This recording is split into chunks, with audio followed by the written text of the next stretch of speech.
अस्सलाम वालेकुम and welcome to current tutorials. आज हम मल्टीप्लेक्सिंग को डिटेल से डिस्कस करेंगे। तो सबसे पहले देखते हैं concept of multiplexing. Concept of multiplexing ये चेक करते हैं कि मल्टीप्लेक्सिंग क्यों जरूरी होती है ना। देखिए, अगर एक केस में मल्टीप्लेक्सिंग ना हो वो दिखाया गया, जहां कोई मल्टीप्लेक्सिंग नहीं है, ठीक है, कंप्यूटर डायरेक्ट आपस में जुड़े हुए हैं, जहां पे कोई भी मल्टीप्लेक्सिंग या सीधा लाइन टू लाइन कम्युनिकेशन हो रही है। दूसरे में क्या है कि चारों कंप्यूटर को इकट्ठा करके एक लाइन के ऊपर डाल दिए गए और फिर आगे क्या कर दिया गया, वापस उनका डाटा उनको दे दिया गया। ठीक है, इस केस में देखें, यहाँ पे आपने जो चार अलग-अलग से लाइनें डाली है उनको आपने एक ही लाइन डाल के बचत कर लिया ना। तो मल्टीप्लेक्सिंग यही होती है कि आप एक या एक से ज्यादा जितने भी चैनल्स होते हैं सारों को इकट्ठा कर देते हैं, टाइम के लिहाज से, फ्रीक्वेंसी के लिहाज से, कोड के लिहाज से। यानी कि आप इनको डिफरेंट टाइम स्लॉट दे दें तो टाइम डिवीजन मल्टीप्लेक्सिंग हो जाएगी। डिफरेंट फ्रीक्वेंसी स्लॉट्स इनको दे दें तो फ्रीक्वेंसी डिवीजन मल्टीप्लेक्सिंग हो जाएगी। इसी तरह डिफरेंट वेव लेंथ दे दें इनको तो वेव लेंथ डिवीजन मल्टीप्लेक्सिंग हो जाएगी। और अगर कोड्स दे दें तो कोड डिवीजन मल्टीप्लेक्सिंग हो जाएगी। और जिस लिहाज से यहां मल्टीप्लेक्सिंग करेंगे, डाटा को ट्रांसमिट करेंगे, उसी सीक्वेंस पे हम क्या करेंगे, यहाँ पे डी मल्टीप्लेक्सिंग कर देते हैं। ठीक है, मल्टीप्लेक्सिंग का यही फायदा होता है कि हम एक से ज्यादा चैनल्स को, देखें ना, एक लिंक है और एन चैनल्स हैं, मतलब एन नंबर ऑफ चैनल्स को हम क्या करते हैं, एक ही लिंक के ऊपर भेज देते हैं। तो मल्टीप्लेक्सिंग से हम एक लाइन के ऊपर एक से ज्यादा चैनल्स का डाटा इकट्ठा भेज देते हैं।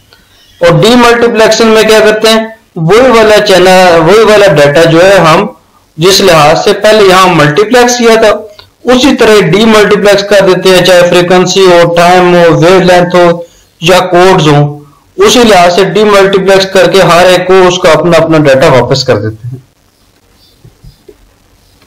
इसकी डिफरेंट एप्लीकेशंस हैं, टेलीफोन सिस्टम में इस्तेमाल होती है, टेलीमेट्री में इस्तेमाल होती है, सैटेलाइट्स में, ब्रॉडकास्टिंग में इस्तेमाल होती है, रेडियोस के अंदर, टीवी के अंदर इस्तेमाल की जाता है मल्टीप्लेक्सिंग। अच्छा, फ्रीक्वेंसी डिवीजन मल्टीप्लेक्सिंग देखते हैं। देखिए, फ्रीक्वेंसी डिवीजन मल्टीप्लेक्सिंग जैसे ये खुद बता रहा है कि फ्रीक्वेंसी डिवीजन, आपने फ्रीक्वेंसी को डिवाइड कर दिया। ठीक है, मल्टीप्लेक्सिंग के केस में आपने हर एक की फ्रीक्वेंसी को डिवाइड कर दिया। अब जो पहला चैनल है जो वो फ्रीक्वेंसी भेज रहा है या जिस फ्रीक्वेंसी के ऊपर वो ट्रांसमिट कर रहा है उसके ऊपर कोई और नहीं वो करेगा, ट्रांसमिट नहीं करेगा। देखिए ना, डिवीजन है ना, आपने क्या कर दिया, डिवाइड कर दिया। अगर आपके पास 10 किलो हर्ट्ज की बैंडविड्थ है तो आपके पास 5 चैनल है तो आपने 2 किलो हर्ट्ज इसको दे दिया, 2 इसको दे दिया, 2 इसको दे दिया, 5 चैनल्स को 2-2 किलो हर्ट्ज दे दिया। ठीक है, इस तरह 15 किलो हर्ट्ज है, 3 चैनल है तो 5-5 किलो हर्ट्ज सबको दे दिया। जिसके ऊपर पहला चैनल ट्रांसमिट करेगा उस फ्रीक्वेंसी के ऊपर दूसरा चैनल नहीं ट्रांसमिट करेगा।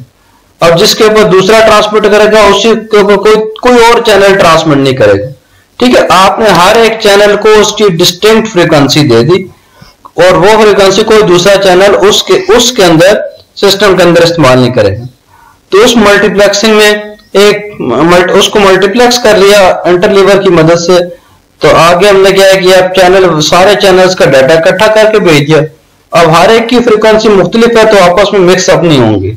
एंड पे डी मल्टीप्लेक्सर ने क्या किया, जिसकी जो फ्रीक्वेंसी है वो उठा के उसको दे दी। तो इस तरह हमने एक से ज्यादा लाइनों का डाटा एक ही लाइन के ऊपर भेज दिया।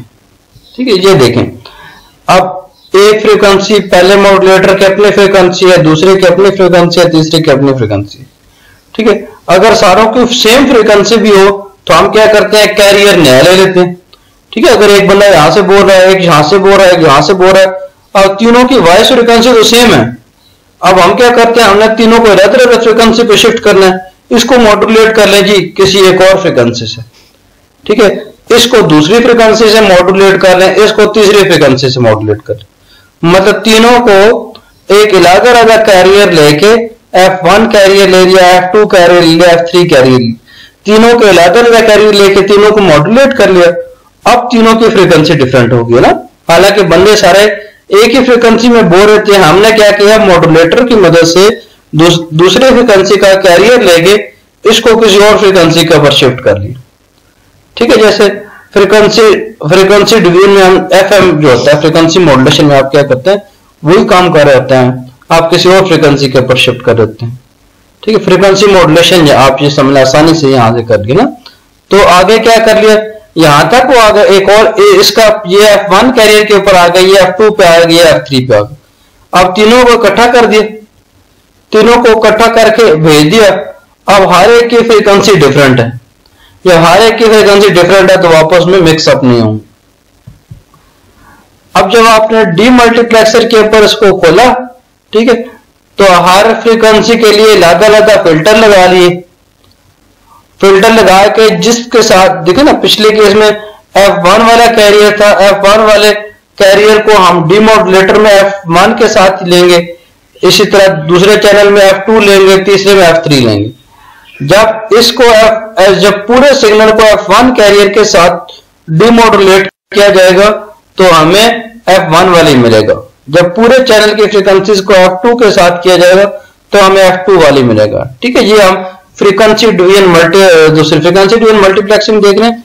ये काम जो है ना हम फ्रीक्वेंसी मॉड्यूलेशन में हम देख के आ चुके हैं डिटेल से, जहां पे हमने इसका फोरियर स्पेक्ट्रम वगैरह भी देखा था। ठीक है, अगर तीसरे चैनल के ऊपर शिफ्ट किया, तीसरे चैनल से मल्टीप्लाई किया तो यहाँ पे हमें आउटपुट में तीसरा चैनल मिलेगा। ठीक है, जितनी भी फ्रीक्वेंसीज आ रही हैं जिस कैरियर के साथ मल्टीप्लाई करेंगे वो वाला चैनल भी मिल जाएगा। दूसरे कैरियर के साथ मल्टीप्लाई किया, दूसरा चैनल मिल गया, तीसरे के साथ मल्टीप्लाई किया, तीसरा चैनल मिल गया। ठीक है, इस तरह फ्रीक्वेंसी डिवीजन मल्टीप्लेक्सिंग की जाती है। Frequency division multiplexing signal generation. ठीक है, एफडीएम का जो सिग्नल है वो कैसे जनरेट किया जाता है।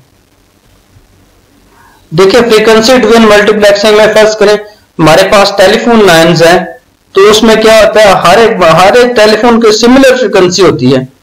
तो फिर हम क्या करते हैं, उसमें हर एक को एक अलग कैरियर के ऊपर मॉड्यूलेट कर देते हैं। ठीक है, अलग जब कैरियर के ऊपर मॉड्यूलेट कर देते हैं तो उनकी फ्रीक्वेंसी शिफ्ट हो जाती है। अगर पहले चैनल की F1 फ्रीक्वेंसी होगी, दूसरे की F2 होगी, तीसरे की F3 हो जाएगी। यही काम क्या, टेलीफोन लाइन आ रही है, पहले कैरियर के साथ इसको मल्टीप्लाई कर दिया, इसकी F1 आ गई, या उसको दूसरे कैरियर से मल्टीप्लाई किया, इसकी F2 आ गई, इसको तीसरे कैरियर के साथ टेलीफोन लाइन को मल्टीप्लाई किया तो ये क्या होगी, F3 आ गई। ठीक है, सारा सिग्नल क्या कर लिया, कंबाइन कर लिया, कंपोजिट सिग्नल हमने आगे भेज दिया। ठीक है, जब ये सिग्नल आगे भेज दिया तो आगे क्या करेंगे, अब ये देखिए, ये सारा टाइम डोमेन में एनालिसिस, टाइम डोमेन में आपको दिखाया कि अगर इसी चीज को फ्रीक्वेंसी डोमेन में दिखाऊं तो थोड़ी सी शक्ल इसकी मुख्तलिफ होगी। टाइम डोमेन देखिए ना, फ्रीक्वेंसी इसकी आपको टाइम लाइन पे नजर आ रही है ना, सारी ये आपको टाइम लाइन के ऊपर नजर आ रही है। फ्रीक्वेंसी हर एक की डिफरेंट होगी इस तरह से, ये फ्रीक्वेंसी डोमेन में दिखाया गया। ठीक है, पहले जब इसको F1 मॉड्यूलेटर के साथ किया तो एक फ्रीक्वेंसी के ऊपर शिफ्ट हो जाएगा, ये दूसरी फ्रीक्वेंसी के ऊपर शिफ्ट हो जाएगा, ये तीसरी फ्रीक्वेंसी के ऊपर शिफ्ट हो जाएगा। अच्छा, ये दरमियान में हमें गार्ड बैंड छोड़ना पड़ता है। गार्ड बैंड क्यों छोड़ना पड़ता है, ताकि इंटर सिंबल इंटरफेरेंस ना आए। ये एक दूसरे के साथ जोड़ के नहीं हो सकते ना, F1 F2 F3, थोड़ा सा हमने इसमें गार्ड बैंड छोड़ना पड़ता है। तो सिग्नल को इस तरह हम जनरेट करते हैं। डीमल्टीप्लेक्सिंग के केस में हम क्या करेंगे, देखिए डीमल्टीप्लेक्सिंग के केस में जैसे हमने मल्टीप्लेक्सिंग की थी, हर एक को अलग अलग फ्रीक्वेंसी से मल्टीप्लाई किया था और सारे इकट्ठे करके भेज दिए थे। ठीक है, सारे इकट्ठे करके F1 से मल्टीप्लाई करेंगे तो हमें M1 सिग्नल मिल जाएगा, यानी कि पहले वाला सिग्नल मिल जाएगा। F2 से सारे सिग्नल को मल्टीप्लाई करेंगे तो हमें M2 वाला मिल जाएगा। F3 से मल्टीप्लाई करेंगे तो हमें M3 वाला सिग्नल मिल जाएगा। ठीक है, आसानी के लिए हम ये भी कर सकते हैं, एक फिल्टर लगा लें जो F1 के ऊपर सेंटर हो, एक फिल्टर लगा लें जो F2 के ऊपर सेंटर हो, एक फिल्टर लगा लें जो F3 के ऊपर सेंटर हो। अब इसने क्या कर दिया, F1 वाले कैरियर को यहां ले आया, F2 वाले कैरियर को यहां ले आया, F3 वाले कैरियर को यहां ले आया। अब देखें F1 2 3 तो आ गए, लेकिन हमारा ओरिजिनल सिग्नल वॉइस सिग्नल था ना, जिसको हमने फ्रीक्वेंसी से मल्टीप्लाई करके भेजा था। ये देखे ना, हमारा ओरिजिनल सिग्नल वॉइस सिग्नल था, अभी ये वाला है ना। अब ओरिजिनल सिग्नल लेना है तो हमें क्या करना पड़ेगा, दोबारा डीमॉड्यूलेटर लगाना पड़ेगा। डीमॉड्यूलेटर में F1 से मल्टीप्लाई करेंगे तो M1 वाला मैसेज मिल जाएगा, F2 से मल्टीप्लाई करेंगे तो M2 वाला मैसेज मिल जाएगा। इसी तरह F3 से मल्टीप्लाई करते हुए हमें M3 का मैसेज मिल जाएगा। तो इस तरह हम FM सिग्नल को जनरेट कर सकते हैं और उसको मल्टीप्लेक्स कर सकते हैं और डीमल्टीप्लेक्स कर सकते हैं। ठीक है, इसका टाइम डोमेन में और ये फ्रीक्वेंसी डोमेन में ना, पहले वाले ने फिल्टर ने F1 वाली फ्रीक्वेंसी दे दी, दूसरे वाले फिल्टर ने F2 वाली दे दी, तीसरे वाले ने F3 वाली दे दी। अब डीमोडुलेटर लगाया F1 के कैरियर के साथ तो हमें पहला सिग्नल मिल गया। डीमोडुलेटर F2 के कैरियर के साथ लगाया दूसरा सिग्नल, F3 के कैरियर के साथ लगाया तो हमें तीसरा सिग्नल मिल गया। ठीक है, ये वही गार्ड बैंड जो आपको बता रहा था, दोनों सिग्नल के बीच में हमें इंटर सिंबल इंटरफेरेंस करने के लिए हमें गार्ड बैंड देना पड़ता है। ठीक है, तो इसलिए इसकी ओवरऑल बैंडविड्थ जो होती है, इन जो फ्रीक्वेंसी इंडिविजुअल फ्रीक्वेंसीज हैं, इनको सीधा सीधा जमा करें तो उससे ज्यादा होती है। ठीक है, जो ओवरऑल बैंडविड्थ ऑफ सिग्नल होती है हर एक के मीडियम की बैंडविड्थ से ज्यादा होती है ना। जगह ओवरऑल की bandwidth F1 F2 F3 Fn तक सारों को जमा कर ले तो उससे ज्यादा होगी, क्योंकि हर एक के बीच में हमने गार्ड बैंड छोड़ा होता है ताकि इंटर सिंबल इंटरफेरेंस ना आए। ठीक है, तो गार्ड बैंड और स्पीच चैनल्स के केस में आपका 4 किलोहर्ट्ज का होता है ना, तो आप 3.6 के आगे बाकी गार्ड बैंड दे देते हैं। अच्छा, एनालॉग हायरार्की देखते हैं ना। देखिए, एनालॉग हायरार्की जो है ये फ्रीक्वेंसी ड्रिवन मल्टीप्लेक्सिंग के केस में यूज करते, क्योंकि फ्रीक्वेंसी ड्रिवन मल्टीप्लेक्सिंग एक एनालॉग मल्टीप्लेक्सिंग है ना। अब देखिए, हमारे पास 12 वॉइस चैनल्स हैं। ठीक है, 12 वॉइस चैनल्स हैं। हर वॉइस चैनल की फ्रीक्वेंसी कितनी है? 4 किलोहर्ट्ज। जब 4 किलोहर्ट्ज है, सारे कट्टे कट्टे आ रहे हैं, तो हमने क्या किया, इन सारों की फ्रीक्वेंसी ड्रिवन मल्टीप्लेक्सिंग करी। ठीक है, इन सारों को मुख्तलिफ फ्रीक्वेंसीज के ऊपर शिफ्ट कर दिया। अब 12 चैनल्स है, तो उस 12 चैनल्स को मिला के हमने एक ग्रुप बना लिया। ठीक है, 12 चैनल्स को मिलके एक ग्रुप बन गया। अब क्या बन गया जी, 12 चैनल्स को मिलके एक ग्रुप बन गया। इसी तरह के और ग्रुप ले आए, 4 ग्रुप और ले आए, तो टोटल में कितने बन गए? 5 ग्रुप बन गए ना। देखिए ना, सारे 12 चैनल्स को मिलके एक ग्रुप बन गया। अब 4 और ले आए, 48 ये हो गए। 48 और 12 ये 60 चैनल को मिलाया, 60 चैनल्स को आगे मिलाया, यानी कि 12-12 के 5 सेट को हमने आगे इकट्ठा करके फिर फ्रीक्वेंसी डिवीजन मल्टीप्लेक्सिंग कर दी। वो हमारे पास एक सुपर ग्रुप बन गया। हर एक चैनल के अंदर अब कितनी आ गई जी? 60 चैनल आ गए ना, 12-12-5 60, तो ये क्या आ गया? 60 आ गए हर एक चैनल के अंदर। अब जब ये 60 आ गए, 60 सुपर ग्रुप आ गए ना, इसको हमने ग्रुप कहा है। 12 चैनल का एक ग्रुप है, 60 चैनल्स का एक क्या है? वॉइस ग्रुप है। इसकी फ्रीक्वेंसी क्या है? 48 किलोहर्ट्ज है ना। आप चीज आसान अल्फाज में याद रखने के लिए देखिए, ये 12 है, हर एक की 4-4 है, तो 12 चौके 48 है ना, 48 है। अब ये 48 है और ये 48 किलोहर्ट्ज है, 12 चैनल्स है। आगे जाकर फ्रीक्वेंसी क्या होगी? 240 किलोहर्ट्ज हो। अब सुपर ग्रुप के अंदर 60 वॉइस चैनल है। इसी तरह 10 सुपर ग्रुप को मिलके क्या बनेगा जी? एक मास्टर ग्रुप बनेगा। ठीक है, 10 एक मास्टर ग्रुप बना, इसके अंदर 60 है, तो 10 के मिला के मल्टीप्लाई करके कितने हो गए? 600 वॉइस चैनल आ गए। इसी तरह 6 मास्टर ग्रुप को मिला के एक क्या बनेगा? जंबो ग्रुप बनेगा। ठीक है, जंबो ग्रुप में 3600 वॉइस चैनल आ गए और इसकी फ्रीक्वेंसी ऑलमोस्ट 17 मेगाहर्ट्ज है। ठीक है, तो इस तरह हम एनालॉग हायरार्की के केस में हम फ्रीक्वेंसी डिवीजन मल्टीप्लेक्सिंग की मदद से ग्रुप्स बनाते हैं। ठीक है, पहले 12 का ग्रुप बना दिया, अगले में 60 आ गए, अगले में हर पे वॉइस 600 वॉइस चैनल आ गया। आगे हमने क्या किया? 3600 वॉइस चैनल्स के ऊपर एक ही जंबो ग्रुप की फॉर्म में एक ही लाइन के ऊपर भेज दी। फ्रीक्वेंसी डिवीजन के कुछ एडवांटेजेस होते हैं कि इसको डायनामिक कोऑर्डिनेशन नहीं रिक्वायर्ड होती, लेकिन इस केस में आप गार्ड बैंड छोड़ते हैं तो आपको क्या करता है, एक आप ये समझ लें कि बैंडविड्थ आपकी ज़ाया हो रही होती है। ठीक है, फ्रीक्वेंसी डिवीजन के केस में कुछ प्रॉब्लम होते हैं, क्रॉस टॉक हो गया, इंटर मॉड्यूलेशन नॉइज आ गई। अब डिफरेंट मॉड्यूलेशन आपस में हो रही होती है तो उनको मॉड्यूलेशन नॉइज आ रही होती है।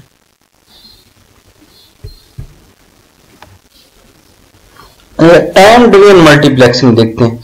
देखिए, जैसे इसके नाम से जा रहा है टाइम डिवीजन, आपने टाइम क्या कर दिया? डिवाइड कर दिया मल्टीप्लेक्सिंग करते हुए। ठीक है, इस केस में हम क्या करते हैं? हर एक को एक फिक्स टाइम दे देते हैं।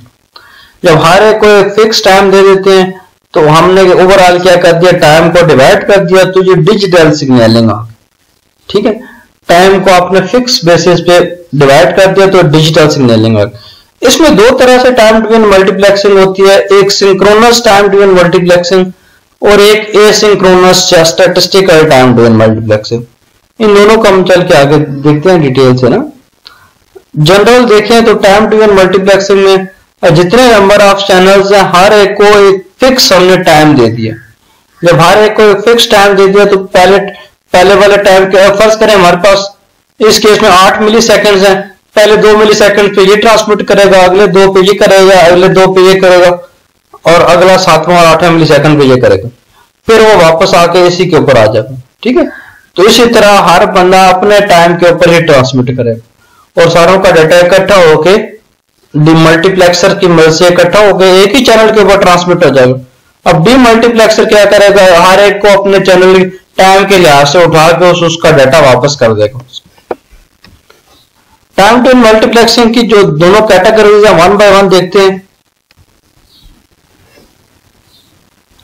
सिंक्रोनस टाइम ड्रिवन मल्टीप्लेक्सिंग देखते हैं क्या होती है। देखिए सिंक्रोनस का मतलब जैसे सिंक्रोनाइज किया जाता है ना, तो सिंक्रोनस टाइम ड्रिवन मल्टीप्लेक्सिंग में हम हर एक को एग्जैक्टली सेम स्लॉट देते हैं ना। अब सेम टाइम स्लॉट देते हैं तो अगर उसके पास जो है डाटा भेजने के लिए है या नहीं है, ठीक है, सिस्टम हमारा सिंक्रोनाइज होगा पड़ा, उसने डाटा भेजना है तो भेजिए, नहीं भेजना तो उसकी स्लॉट खाली जाएगी। जब नहीं भेजना तो उसकी टाइम स्लॉट खाली जाएगी तो हमारा बैंडविड्थ जो है वो वेस्ट होगा ना। देखना उसका जब उसके पास डाटा कुछ भेजने के लिए नहीं है तो उसकी जगह खाली चली जाएगी, तो उसका हमारी बैंडविड्थ वो जाया हो जाएगी। लेकिन सिंक्रोनस का ऐसे ही होता है। देखिए पहला, दूसरा, तीसरा, चौथा चैनल है, सबसे पहले वाला भेजेगा, फिर दूसरा भेजेगा, फिर तीसरे की बिट आएगी, फिर चौथे की आएगी, फिर उसके बाद एक फ्रेम बन जाएगा। अगले फ्रेम में पहला, दूसरा, तीसरा, चौथा, फिर दूसरा फ्रेम बन जाएगा। इसी तरह यही काम होता रहेगा। अगर 4 इनपुट्स हैं तो टोटल फ्रेम्स कितनी होंगी, 4 बनेंगी। ठीक है, अगर पहले वाला भेज रहा है दूसरे वाला नहीं भेज रहा तो दूसरे वाले की ये जो बिट है ये खाली जाएगी, तीसरे वाले की जगह पे आ जाएगा, चौथे वाले की जगह पे आ जाएगा।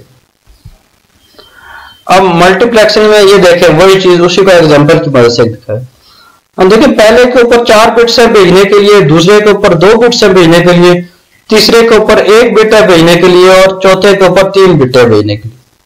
ठीक है, सबसे पहले फ्रेम में इसने क्या किया, पहले वाले का उठाया A, दूसरे का B, तीसरे का C, चौथे का D, एक पूरा फ्रेम बना के भेज दिया, A B C D भेज दिया। दूसरे फ्रेम पे गया तो यहां से A उठाया, यहां से B उठाया, इधर दूसरे पे कुछ भी नहीं लिखा हुआ खाली छोड़ दिया, इधर से D उठा लिया, A B खाली और D है ना।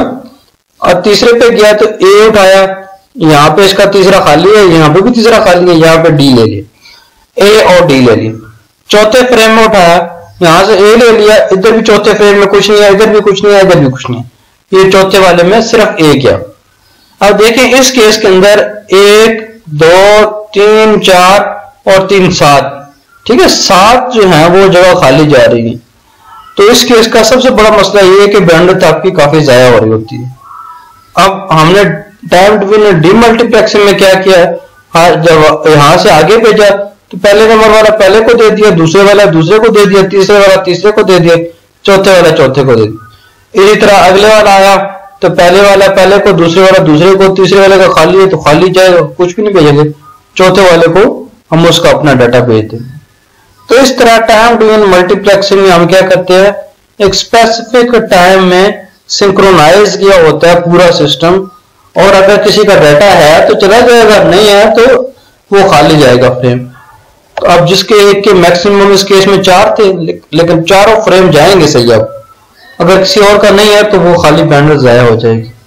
ठीक है, इसका सबसे बड़ा मसला ये होता है कि इसमें हमारी बैंडविड्थ जो है वो जाया होती है, क्योंकि स्लॉट्स हमने फिक्स की होती है।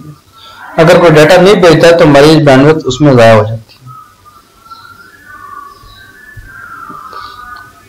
है। एसिंक्रोनस टाइम ड्रिवन मल्टीप्लेक्सिंग को देखते हैं। अच्छा, एसिंक्रोनस या स्टैटिस्टिकल टाइम ड्रिवन मल्टीप्लेक्सिंग दोनों का एक ही मतलब है ना। तो दोनों नाम हमने यहाँ पे लिख दिए हैं, एसिंक्रोनस समझ लें या स्टैटिस्टिकल समझ लें।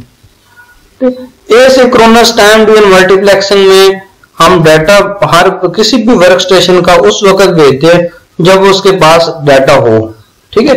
तो उस केस में हम एक स्टैटिस्टिकल मल्टीप्लायर की मदद से उसको हम डाटा उठा लेते हैं और वो डाटा हम फ्रेम को ट्रांसमिट कर देते हैं, ठीक है। अगर किसी के पास कोई डाटा नहीं है तो उसका खाली फ्रेम नहीं जाएगा, जिसका डाटा है उसका डाटा जाएगा, जिसका डाटा नहीं है उसकी जगह पे किसी अगले का डाटा चला जाए। हम देखें ए बी सी डी 4 है ना, पहले वाले के पास ये डाटा है, दूसरे वाले के पास नहीं है, तीसरे वाले के पास है, चौथे वाले के पास नहीं।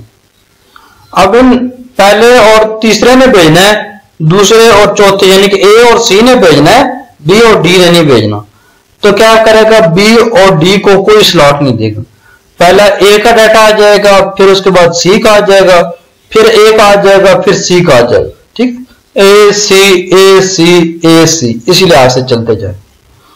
तो जिसका डाटा नहीं है उसके लिए हम कोई बैंडविड्थ जाया नहीं करेंगे इस केस में, क्योंकि सिंक्रोनस में क्या होता था, हमारे को फिक्स दे देते थे, और उसका डाटा है भेजे नहीं भेजना तो वो जगह खाली जाए। जब वो जगह खाली जाती थी तो बैंडविड्थ जाया हो रही होती थी। तो ये मसला एसिंक्रोनस में हल किया जाता है कि अगर कोई आइडल मोड में है या डाटा नहीं भेज रहा तो उसकी जगह खाली नहीं भेजनी, उसकी जगह किसी और को दे देना। लेकिन यहाँ पे हमने उस हिसाब से इंटरलीवर में जिस लिहाज से डाटा उठा रहे हैं उसी तरह डी इंटरलीवर में उसी लिहाज से डाटा वापस भी ट्रांसमिट करना, ठीक है। लेकिन थोड़ा सा ये निस्बतन कॉम्प्लेक्स है लेकिन बैंडविड्थ एफिशिएंट है।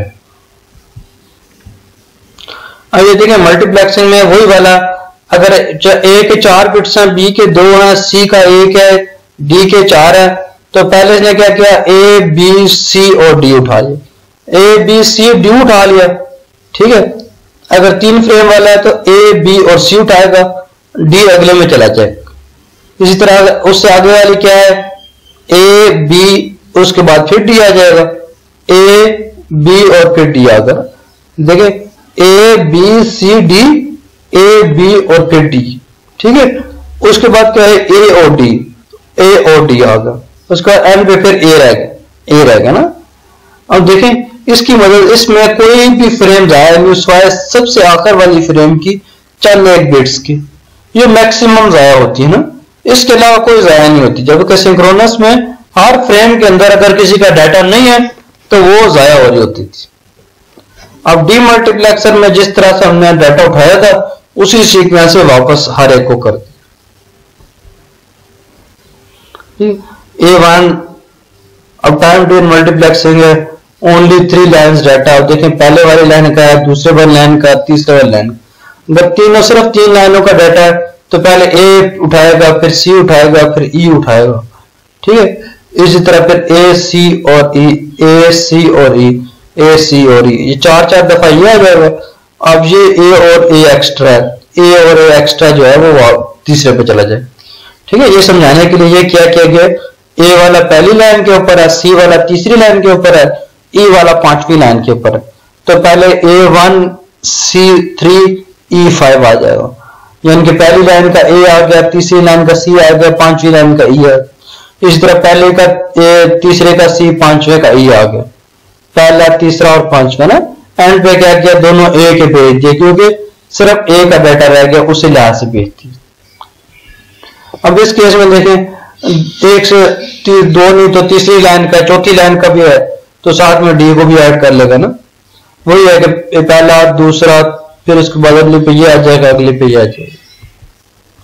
अगर सारी लाइनों का है तो सारों का डाटा भेजता जाएगा।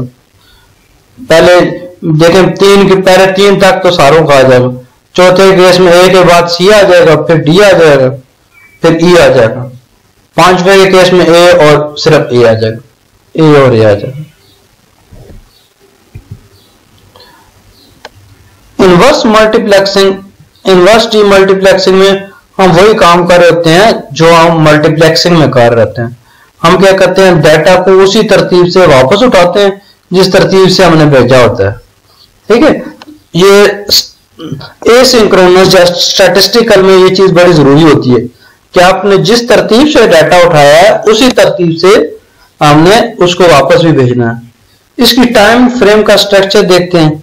सबसे स्टार्टिंग फ्लैग होता है, एंड पे एंडिंग फ्लैग होता है। ठीक है, फ्लैग लगाओ सबसे स्टार्ट वाला और एंड वाला। उसके बाद एड्रेस फील्ड है, इसकी कंट्रोल फील्ड है, इंफॉर्मेशन फील्ड है और एरर कंट्रोल चेक है ना। ये इसका ओवरऑल फ्रेम स्ट्रक्चर होता है। असल में क्या चीज होती है, इसके अंदर एड्रेस और डाटा होता है, बाकी स्टार्टिंग और एंड फ्लैग होता है, इसका एड्रेस होता है, इसका कंट्रोल होता है। एड्रेस इसके अलावा उसमें लेंथ वगैरह पता होती है। अच्छा, इंटरलीविंग और सिंक्रोनाइजेशन। इंटरलीविंग और सिंक्रोनाइजेशन जो है ये हमारी टाइम डिवीजन मल्टीप्लेक्सिंग के अंदर एसिंक्रोनस के केस में बड़ी जरूरी चीज होती है। क्योंकि देखो एसिंक्रोनस में हम जब डाटा, जिसका डाटा है उसका भेज रहे हैं, जिसका नहीं है उसका नहीं भेज रहे, तो इंटरलीवर जो होता है उसने ये काम करना होता है क्या, नंबर ऑफ स्ट्रीम बिट्स को उठाना होता है कि जो ग्रुप्स हैं, जो इनपुट से जो ग्रुप उठाए जा रहे हैं उससे उसके मल्टीपल्स लाने को उठाने के प्रोसेस को इंटरलीवर कहते हैं। यानी कि मल्टीप्लेक्सिंग के लिए जो आप ग्रुप्स उठा रहे हैं वो इंटरलीवर होते हैं ना। अब देखें इस केस में, आगे मैं आपको डायग्राम दिखा दूं, ये देखें। अब ये जो है ये इंटरलीवर है ना, ये वाला। इसने क्या किया, पहले ए का डाटा उठाया, फिर बी का उठाएगा, फिर सी का उठाएगा। ठीक है, A1 B1 C1 आ गया, इसी तरह A2 B2 C2 आ जाएगा, A3 B3 C3 आ जाएगा। इसी तरह ये क्या चीज है, ये डी इंटरलीवर है। डी इंटरलीवर देखे ना, इसने तो ये डाटा इस तरतीब से उठा के भेज दिया। ठीक है, इस तरतीब से उठा के भेज दिया। जब इसने यहां से इधर भेजा तो ये वाला इंटरलीवर जो है ये सिंक्रोनाइज हुआ पड़ा होता है इस डी इंटरलीवर के ऊपर। ठीक है, इंटरलीवर उसको कहते हैं जो इनपुट से डाटा उठा के मल्टीप्लेक्स करके देता है।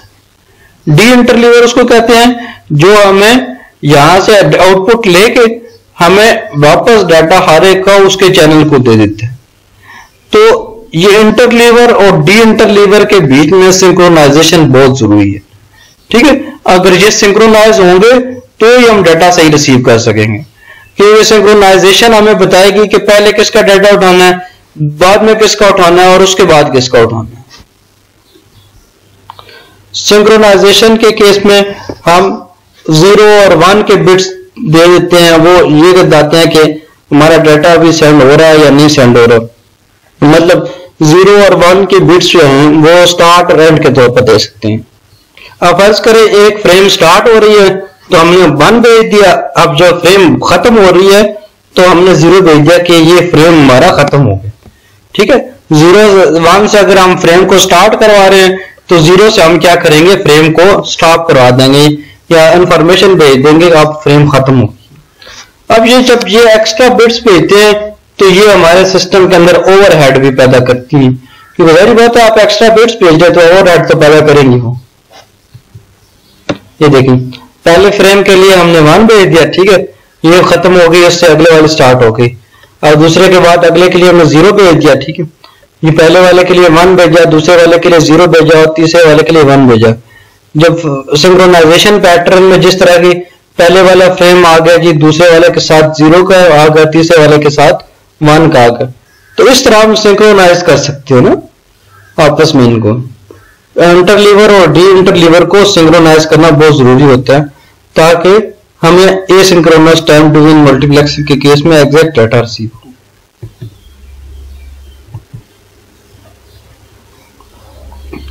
मल्टीप्लेक्सिंग में E19, T19 और DS सर्विस क्या होती हैं देखते हैं ना। देखिए फ्रीक्वेंसी डिवीजन मल्टीप्लेक्सिंग में हम ये करते हैं कि हमारे हर वॉइस चैनल्स को, मतलब वॉइस चैनल्स अगर 4 वॉइस चैनल्स हैं फ्रीक्वेंसी के, उन सारों को इकट्ठा करके, ठीक है, एक ग्रुप बना दिया। उसके आगे जिनके 12 की एक लाइन बन गई, अब 12 की 5 लाइनें आई तो 12 5 60 आ गए इसके अंदर फ्रीक्वेंसी के अंदर, तो उन 60 का एक बना दिया। इसी तरह 60 के 10 आए तो उनका एक बना दिया, तो एक में 600 आ गए। इसी तरह 600 के 10 बनाए उसका 1 बना तो टोटल 3600 बन गए, टोटल 3600 बन गए, 600 का 6 बना। अब एनालॉग हायरार्की इस तरह से होती है कि आप फ्रीक्वेंसी ड्यूअल मल्टीप्लेक्सिंग के केस में आप सिंपली फ्रीक्वेंसी ड्यूअल मल्टीप्लेक्स आप ग्रुप बना रहे होते हैं, उसका सुपर ग्रुप बना रहे होते हैं, उसका मास्टर ग्रुप बना रहे होते हैं। ठीक है, एनालॉग हायरार्की में इस तरह होता है। जबकि डिजिटल हायरार्की में, ठीक है, डिजिटल हायरार्की के अंदर आप हर एक को स्पेसिफिक टाइम डिवीजन मल्टीप्लेक्सिंग कर रहे होते हैं। यानी कि आप पहले 24 चैनल्स हैं तो टाइम डिवीजन मल्टीप्लेक्सिंग में 64 kbps के आ रहे हैं। ठीक है, यहाँ पे देखिए बिट्स पर सेकंड है और यहाँ पे हर्ट्ज है ना। ठीक है, एनालॉग के केस में हम हर्ट्ज चूज करते हैं, डिजिटल के केस में हम बिट्स पर सेकंड इस्तेमाल करते हैं। ठीक है, तो डिजिटल हायरार्की यानी कि टाइम डिवीजन मल्टीप्लेक्सिंग के इस्तेमाल में की जाती है और एनालॉग हायरार्की फ्रीक्वेंसी डिवीजन के केस में इस्तेमाल की जाती है। फ्रीक्वेंसी डिवीजन में हम हर्ट्ज में रखते हैं, जबकि टाइम डिवीजन मल्टीप्लेक्सिंग में जो डिजिटल होती है उसके अंदर बिट्स पर सेकंड में रखते हैं। ठीक है, 24 चैनल हैं, इनकी टाइम डिवीजन मल्टीप्लेक्सिंग करके एक चैनल बना लिया। इसी तरह 24 के डिफरेंट सेट बना के उनकी मल्टीप्लेक्सिंग करके एक हमने सुपर ग्रुप बना लिया और उन इसी तरह 24 एक सुपर ग्रुप बना लिया। इसके डिफरेंट ग्रुप्स को हमने इकट्ठा करके क्या कर दिया, एक मास्टर ग्रुप बना दिया। इस तरह इसके डिफरेंट ग्रुप को इकट्ठा करके हमने एक जंबो ग्रुप यानी कि बड़ा ग्रुप बना दिया। अब इसके 64 kbps था। अब यहाँ पे अगले केस पे आए तो 1.5 mbps आ गया। अब ये 6.3 mbps आ गया। इसी तरह ये आ गया जी 44.7 37 आ गया, 247 आ गया। ठीक है, इसको हम 24ds0, इसका मतलब क्या है जी 24 यानी कि ds0 जो जीरो वाले पहले वाले लेवल के 24 चैनल है ना, 24ds0 यानी कि 24 चैनल है जीरो लेवल के, इनिशियल लेवल के। ठीक है, अब 24ds0 के बाद 4ds1 यानी कि इसके अंदर जीरो लेवल के कितने जी 4 चैनल है। ठीक है, इसके अंदर 7ds2 यानी कि ds1 लेवल के इसके अंदर कितने चैनल है 7 है। 6ds3 यानी कि इसके अंदर ds2 लेवल के कितने चैनल है 6 हैं। यानी कि ये देखें 1 2 3 4 5 और ये खुद ऊपर वाला 6, इसमें 7 का है 1 2 3 4 5 6 और ये 7 है ना। इसमें 4 लिखा है 1 2 3 और 4 यानी कि 4 मल्टीप्लाई होके आ रहे हैं। इसके बाद फ्रीक्वेंसी की बात रह गई। ठीक है, पहले वाले पे 64 kbps है। अब देखिए 64 kbps के 24 चैनल इकट्ठे हुए तो 64 kbps को 24 से मल्टीप्लाई करें तो 1.54 mbps बन जाता है। ठीक है, 1.54 mbps बन जाता है। अब इसके आगे कितने चैनल है 4 चैनल है। 1.54 को अगर 4 से मल्टीप्लाई करें तो 6.314 mbps बन जाता है। अब 6.312 के 7 चैनल है, ये 7 है ना सारे आपस में, इसको 7 से मल्टीप्लाई करें, देखो ना 6 को 7 से मल्टीप्लाई करें तो 42 बनता है, तो ये 44 ओवरऑल जो है 37 बन जाता है। इसी तरह 44.37 mbps है, इसके ये कितने चैनल है 6 है। 44.37 को अगर आप 6 से मल्टीप्लाई करें तो 274.176 mbps बन जाता है। ठीक है, आपने एक चीज याद रखनी है, पहले पे 24 है। ठीक है, 24 के बाद 6 है, 6 के बाद 7 है, 24 के बाद 4 है, 4 के बाद 7 है और 7 के बाद 6 है। ठीक है, और 64 के भी बेस रहे याद रखें।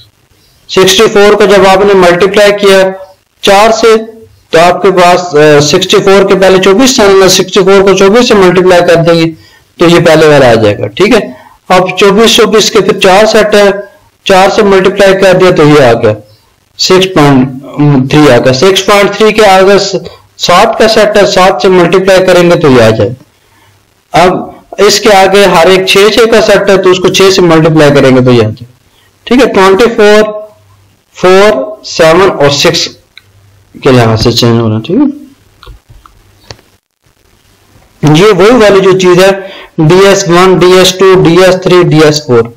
ठीक है, ds1 के लिए जो फ्रीक्वेंसी कितना जो रेट है वो यहाँ पे लिख दिया गया। ठीक है, 1.54 है, 6.3 है, ये 44 है, ये 274 है।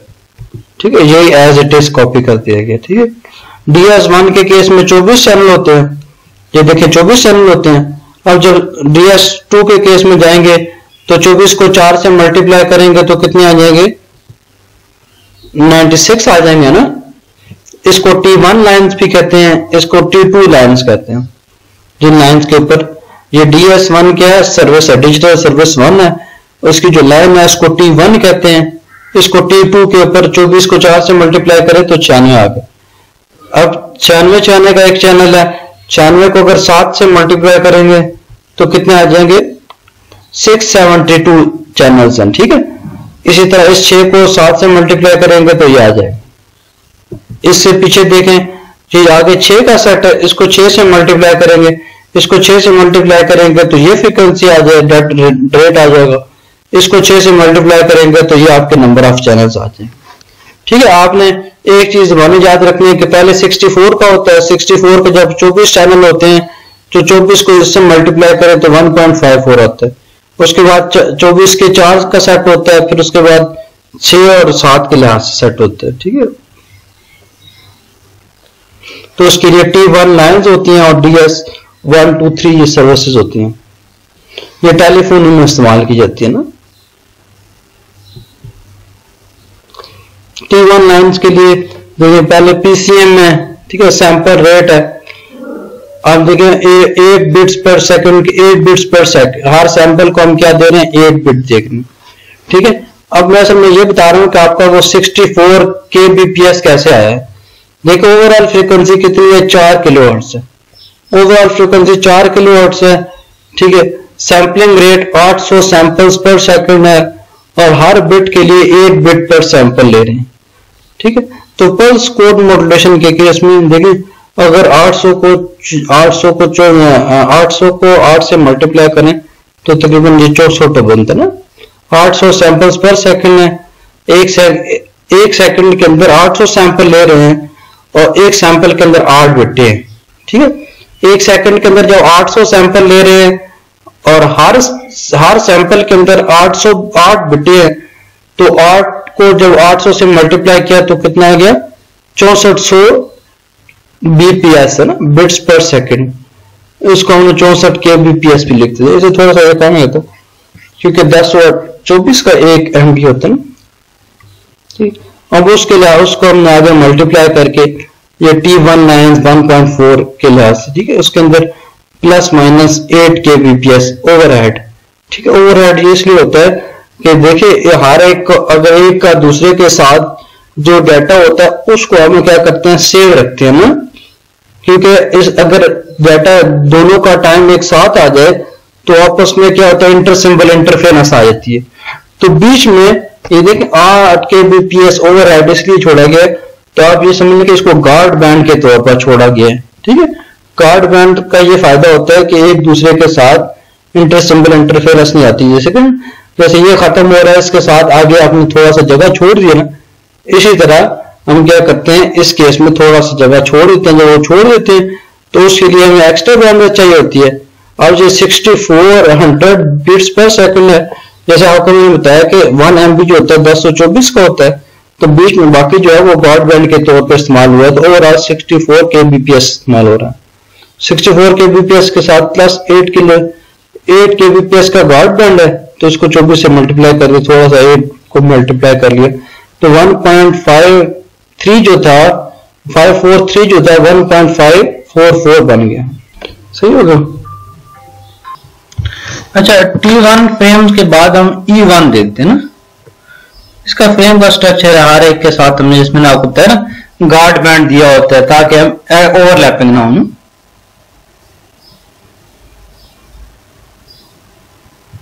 अच्छा, E1 का फ्रेम स्ट्रक्चर है ना। E1 के केस में हमारे पास नंबर ऑफ वॉइस चैनल जो हैं वो 30 होते हैं।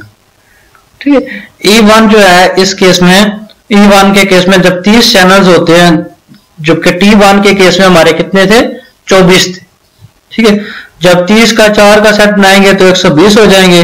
उसी तरह आगे मल्टीप्लीकेशन करके, ठीक है, इसका पहले वाला डाटा 2 Mbps हो जाएगा। सही, इस केस में क्या 30 चैनल्स हैं, तो आप बाकी चीजें जो है ना आप देखें, यहीं से देख लेना। अगर 30 चैनल्स हों,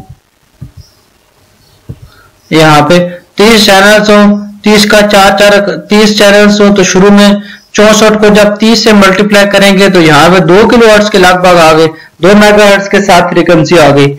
इसी तरह 30 के जब 4 का सेट होगा, 30 को जब 4 से मल्टीप्लाई करेंगे तो आगे क्या आ जाएगी, 120 आ जाएंगे। 120 को उसी तरह जब 7 से मल्टीप्लाई करेंगे तो हमारे नंबर ऑफ चैनल्स यहाँ पे आ जाएंगे, उसकी फ्रीक्वेंसी यहाँ पे आ जाएगी। ठीक है, जब यहाँ पे 24 के बजाय 30 चैनल आएंगे तो ये फ्रीक्वेंसी भी चेंज होगी, ये वाली भी चेंज होगी, ये वाली भी चेंज होगी और ये वाली भी चेंज होगी। और वो हायरार्की कौन सी होगी, E1, जो ज्यादातर यूरोप वगैरह में इस्तेमाल होती है। जो T1 है वो अमेरिका में इस्तेमाल होती है।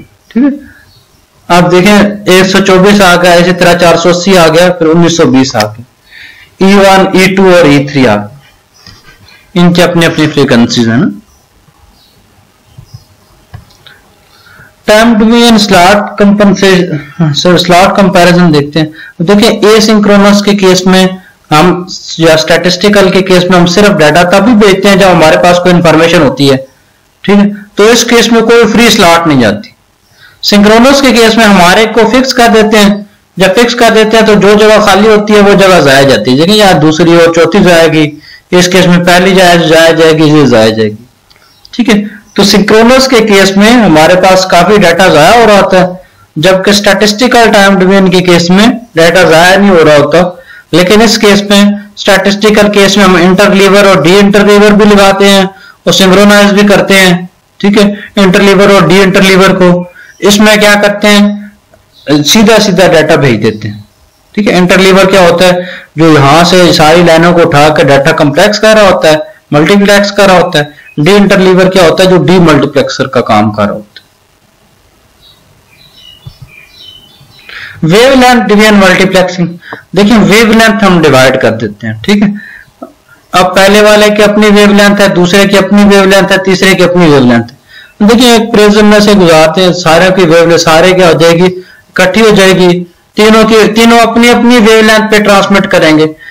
वेवलेंथ डिवीजन मल्टीप्लेक्सिंग में जब तीनों अपनी अपनी वेवलेंथ पे ट्रांसमिट करेंगे तो आगे डी मल्टीप्लेक्सिंग के केस में हर एक को उसकी वापस वेवलेंथ वापस कर देंगे ना, डी मल्टीप्लेक्सिंग के केस में। तो इसमें सिग्नल को कंबाइन करते हैं। ठीक है, हर चैनल जो है अपनी वेवलेंथ यानी कि लैम्डा के ऊपर ट्रांसमिट करता है। जब हर अपनी वेवलेंथ के ऊपर ट्रांसमिट करता है तो उस ऑप्टिकल के केस में, ये ज्यादातर ऑप्टिकल कम्युनिकेशन में इस्तेमाल होती है, तो उस केस में आपस में मिक्सिंग नहीं होती। ये देखिए एक मल्टीप्लेक्सर लगा हुआ, डिफरेंट वेवलेंथ्स को कंबाइन करके ऑप्टिकल फाइबर केबल में भेज दिया और आगे डी मल्टीप्लेक्सर ने क्या किया, हर एक को उसकी अपनी अपनी वेवलेंथ वापस कर दी। ठीक है, वेवलेंथ डिवीजन मल्टीप्लेक्सिंग की जगह ज्यादातर डेंस वेवलेंथ यानी कि DWDM मल्टीप्लेक्सिंग इस्तेमाल होती है। ठीक, डेंस वेवलेंथ मल्टीप्लेक्सिंग में आपके नंबर ऑफ चैनल्स जो है ना वो बहुत ज्यादा हो जाते हैं। ठीक है, डेंस वेवलेंथ मल्टी जैसे यहाँ पे देखिए इसमें 3 चैनल्स हैं, इसमें 30, 120, 100, 200 तक चैनल्स हम भेज सकते हैं ना। सारे हम एक ही फाइबर केबल के ऊपर भेजते हैं और डिफरेंट वेवलेंथ जो है वो लेजर की मदद से हम जनरेट करते हैं। हर कंप्यूटर को DWDM मल्टीप्लेक्सर की मदद से हमने ऑप्टिकल फाइबर के ऊपर भेज दिया, आगे क्या कर दिया DWDM डी मल्टीप्लेक्सर लगा दिए, उसने क्या कर दिया हर एक को उसकी अपनी अपनी वेवलेंथ वापस कर दी। ठीक है, सिर्फ इनको हर बंदा अपनी वेवलेंथ पे ट्रांसमिट कर। कोड डिवीजन मल्टीप्लेक्सिंग लिखते हैं ना, कोड डिवीजन में जिसके नाम से जाहिर है कि हर एक का अपना कोड होता है ट्रांसमिट करने का। कोड डिवीजन मल्टीप्लेक्सिंग के केस में जब हर एक का अपना कोड होता है ट्रांसमिट करने का, तो उनके कोड जो है एक दूसरे के साथ मिक्सअप नहीं हो रहे होते। जब उनके पास मिक्सअप नहीं हो रहे होते तो डी मल्टीप्लेक्सिंग के केस में जब डिकोडिंग करते हैं तो हर बंदा अपने लिहाज से अपने चैनल्स की वही सेम कोडिंग वाले एनकोडिंग टेक्निक्स में जो डी कोडर इस्तेमाल होता है तो अपना अपना डाटा उठा लेता है। ठीक है, ये निस्बतन ये बहुत सिक्योर कम्युनिकेशन है। इस केस में ज्यादातर सीडी जैसे अभी CDM में इस्तेमाल हो रही है, कोड डिवीजन मल्टीपल एक्सेस में इस्तेमाल हो रही है। मोबाइल कम्युनिकेशन में ये ज्यादा इस्तेमाल की जाती है, जैसे इसमें देखें, एक इसकी आसान मिसाल वो दी जाती है कि एक जगह पे मुख्तलिफ लोग डिफरेंट फ्रिक्वेंसीज के ऊपर डिफरेंट जबानों में बातें कर रहे हो, तो उससे क्या हो जाएगा, किसी के साथ किसी की कोई वो नहीं होगी। हर बंदा अपनी कोडिंग में बात कर रहा है, तो एक दूसरे के साथ किसी किस्म का कोई भी इंटरफेरेंस नहीं हो। अच्छा, कंपैरिजन करते हैं एफडीएम, टीडीएम, डब्ल्यूडीएम और सीडीएम के बीच में। ठीक है, इन चारों मॉड्यूलेशंस को आपस में कंपेयर करते हैं। फ्रीक्वेंसी ड्रिवन मल्टीप्लेक्सिंग सबसे ये सिंपल है ना, सिंपल है, ये एनालॉग सिग्नल के लिए सिर्फ इस्तेमाल की जाती है। मसला इसका ये भी है वैसे ना, क्योंकि ये एनालॉग के केस में इस्तेमाल होती है, रेडियोस के केस में, टीवी के केस में इस्तेमाल होती है। लेकिन दूसरा इसमें लिमिटेड फ्रीक्वेंसी रेंज होती है, क्योंकि हर जगह आप क्या कर रहे होते हैं, फ्रीक्वेंसी मॉड्यूलेशन कर रहे होते हैं। जब फ्रीक्वेंसी मॉड्यूलेशन कर रहे होते हैं तो आपकी रेंज ऑफ फ्रीक्वेंसी वो लिमिट्स हो जाती है। ठीक है, synchronous time driven multiplexing, synchronous में आप सिंक्रोनाइज किए होते हैं। ठीक है, जैसे आप T1 के केस में, ISTN के केस में T1 जो होती है हायरार्की, जिसमें आप 24 चैनल भेज रहे होते हैं। ठीक है, लेकिन इसमें मसला ये है कि आप सिंक्रोनाइज के अंदर अगर किसी का डाटा नहीं है तो वो बिट खाली जाती है। जब वो बिट खाली जाती है तो उसकी डाटा क्या होता है, बैंडविड्थ क्या होती है, ओवरऑल जाया हो रही होती है। ठीक है, इस बैंडविड्थ के जाया होने के मसले को हम स्टैटिस्टिकल टाइम ड्रिवन मल्टीप्लेक्सिंग में इस्तेमाल करते हैं। हम डाटा सिर्फ उसी को भेजते हैं जिसका हो, जिसका ना हो उसके लिए हम खाली नहीं भेजते, बिट्स को खाली नहीं भेजते, फ्रेम्स को। उसके लिए ये निस्बतन फिर मोर एफिशिएंट हो गई। जब ये मोर एफिशिएंट होगी तो ये निस्बतन कम्प्लेक्स भी हो जाएगी, क्योंकि इसमें इंटरलीवर और डी इंटरलीवर और सिंक्रोनाइजर ये तीनों चाहिए होते हैं। किस लिहाज से आप डाटा भेज रहे हैं, किस लिहाज से वापस डी इंटरलीव करना है और उनको सिंक्रोनाइज करना। डेंस वेवलेंथ मल्टीप्लिकेशन, DWDM, ठीक है, डेंस वेवलेंथ मल्टीप्लिकेशन। अब ये जो है इस केस में इसका मसला ये है कि ये कम्प्लेक्स है, कॉस्टली है, लेकिन ये ज्यादातर यही इस्तेमाल हो रही है। ठीक है, इसकी कैपेसिटी बहुत ज्यादा है, आपके सिग्नल्स की स्पीड बहुत अच्छी होती है। इसके अलावा ये ज्यादातर आपकी इंटरनेट के केस में DWDM इस्तेमाल हो रही होती है, या CDM, code driven multiplexing access. Code driven multiplexing के केस में ये भी कम्प्लेक्स है, डिफरेंट नंबर ऑफ कोड्स इस्तेमाल किए जाते हैं, स्केलेबल है ये। ठीक है, इसी तरह डेंस वेवलेंथ मल्टीप्लेक्सिंग भी स्केलेबल है, इसकी कैपेसिटी भी काफी हाई है, दोनों की आखिर वाली दोनों की कैपेसिटी काफी हाई है, तो ये ज्यादातर यही इस्तेमाल होती है ना। Thank you. आप करंट ट्यूटोरियल्स को सब्सक्राइब कर दीजिएगा।